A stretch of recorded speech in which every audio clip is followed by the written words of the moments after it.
Assalamualaikum warahmatullahi wabarakatuh. Salam, Om Swastiastu, Namo Buddhaya, salam kebajikan, salam sejahtera bagi kita semua. Yang pertama, saya ucapkan terima kasih kepada Ibu Apoteker Maya Afriani, MSc, selaku dosen pengampu mata kuliah Farmakoterapi, Infeksi, Mata, Pernafasan, Tulang, dan Sendi. Dan saya ucapkan terima kasih kepada teman-teman selaku audiens pada presentasi kami hari ini. Kami dari kelompok sinusitis FM22C akan mempresentasikan hasil dari diskusi kami.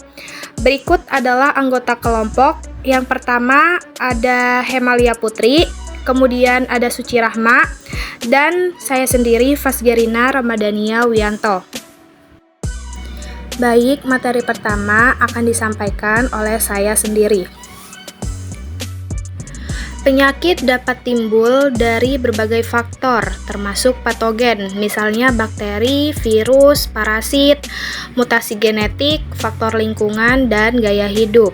Salah satu gangguan yang umum terjadi adalah sinusitis, di mana sinusitis merupakan inflamasi pada hidung dan sinus paranasal. Keadaan ini disebabkan lokasi anatomi hidung dan sinus paranasal yang berdekatan dengan struktur-struktur vital seperti dasar tengkorak, otak, mata, dan arteri karotis. Kemudian ada pengertian dari sinusitis. Apa sih sinusitis? Sinus adalah rongga berisi udara di tengkorak dan dilapisi oleh selaput lendir yang mengelilingi rongga hidung. Sinus dibagi menjadi 4, antara lain sinus maxillaris di tulang maksila, sinus ethmoidalis di tulang etmoid, sinus frontalis di tulang frontal, dan sinus sphenoidalis di tengah tengkorak di bawah tulang sella tursika. Sinus terbesar adalah sinus maxillaris dan termasuk bagian dari tulang wajah. Sedangkan sinus frontalis, sinus ethmoidalis, dan sinus sphenoidalis termasuk bagian tulang kepala.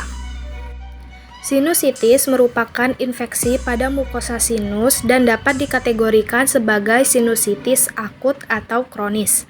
Pasien dengan kelainan sinusitis akan merasa sakit kepala, nyeri, bengkak di sekitar sinus yang terinfeksi dan disertai dengan demam ringan.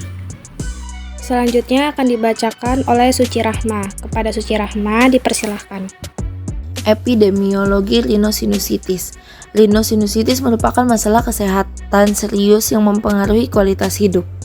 Prevalensi rhinosinusitis bervariasi antara 6 dan 15%. Menurut analisis survei wawancara kesehatan nasional Amerika Serikat, rhinosinusitis menyerang 1 dari 8 orang dewasa, menunjukkan bahwa 30 juta orang di Amerika Serikat menderita penyakit ini setiap tahunnya. Orang dewasa mungkin mengalami 2 hingga 5 episode rhinosinusitis virus akut setiap tahunnya, sementara anak-anak mengalami 4 kali dalam setahun tersebut.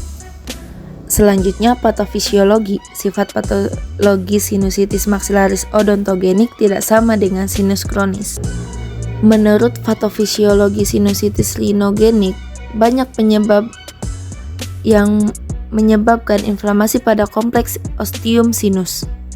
Inflamasi ini kemudian menyebar ke jaringan di sekitar ostium dan akhirnya ke lokasi lain di sinus maxillaris yang menghambat proses pembersihan mukosa sinus maxillaris. Di mana selama kaskade inflamasi tersebut, kerusakan sel-sel yang menyusup terjadi, yang menyebabkan edema, ekstravasasi cairan, produksi mukus, pembengkakan, dan obstruksi sinus. Sinusitis maxillaris odontogenik berasal dari gigi patogen. Ini menyebar ke dasar sinus maxillaris, kemudian ke ostium sinus maxillaris, dan akhirnya ke jaringan di sekitarnya. Kemudian ada tanda dan gejala rhinosinusitis, inflamasi hidung dan sinus paranasal yang berlangsung kurang dari 12 minggu dengan 2 gejala atau lebih, yang meliputi blokade atau obstruksi atau kongesti nasal atau rhinorea ditambah nyeri atau nyeri tekan wajah atau penurunan atau kehilangan sensasi menghirup dianggap sebagai rhinosinusitis akut. Materi selanjutnya akan dibacakan oleh Hemalia Putri. Kepada Hemalia dipersilahkan. Pada pemeriksaan laboratorium, pemeriksaan laju sedimentasi eritrosit dan C-reaktif protein atau CRP berguna untuk diagnosis sinusitis bakterial akut.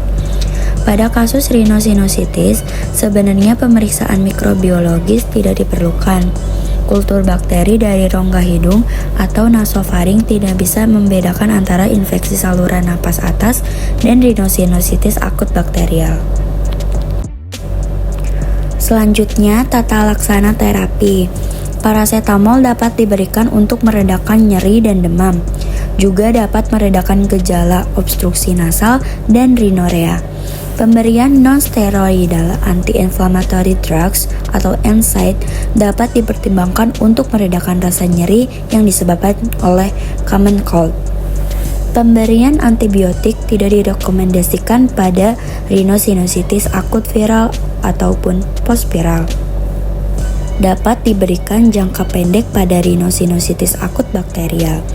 Kepada pasien dapat ditawarkan observasi terlebih dahulu dan terapi antibiotik dimulai pada hari ke-7 apabila gejala tidak membaik. Adapun beberapa terapi tambahan. Yang pertama, antihistamin. Pemberian antihistamin dapat dipertimbangkan bagi pasien rhinosinusitis dengan komponen alergi untuk meredakan gejala seperti rhinorea, kongesti nasal, dan bersin. Akan tetapi, efeknya hanya jangka pendek saja, yaitu hari pertama dan kedua. Yang kedua, dekongestan. Aktivitasnya akan mengurangi edem atau inflamasi yang mengakibatkan obstruksi ostium, meningkatkan drainase sekret, dan memperbaiki ventilasi sinus. Pemberian dekongestan dibatasi dari 3 sampai 5 hari saja untuk mencegah ketergantungan dan ribonasal dekongestan. Pemberian dekongestan sistemik dapat menormalkan ventilasi sinus dan mengembalikan fungsi pembersih mukosilia. Dekongestan sistemik dapat diberikan sampai 10-14 hari.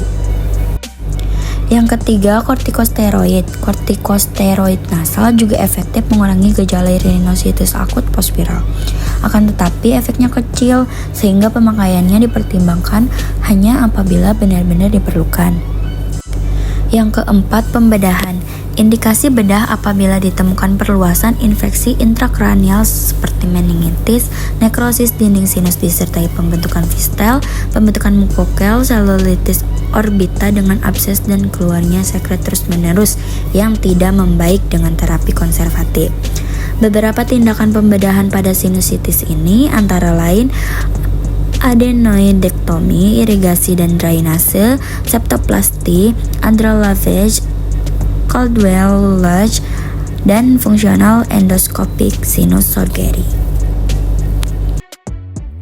Dari materi yang telah disampaikan, dapat disimpulkan bahwa sinusitis merupakan peradangan pada lapisan mukosa sinus paranasal.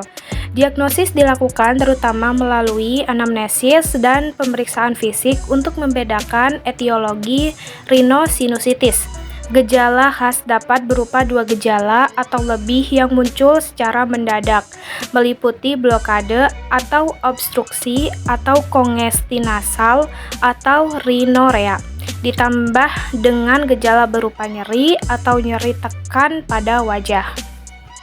Pada terapi sinusitis, antibiotik baru dipertimbangkan apabila terdapat infeksi bakteri sekunder untuk menghindari efek samping penggunaan antibiotik yang berlebihan. Pemberian nonsteroidal anti-inflamator drugs atau NSAID dapat dipertimbangkan untuk meredakan rasa nyeri yang disebabkan oleh common cold. Sekian materi dari kelompok kami. Kami ucapkan terima kasih. Wassalamualaikum warahmatullahi wabarakatuh.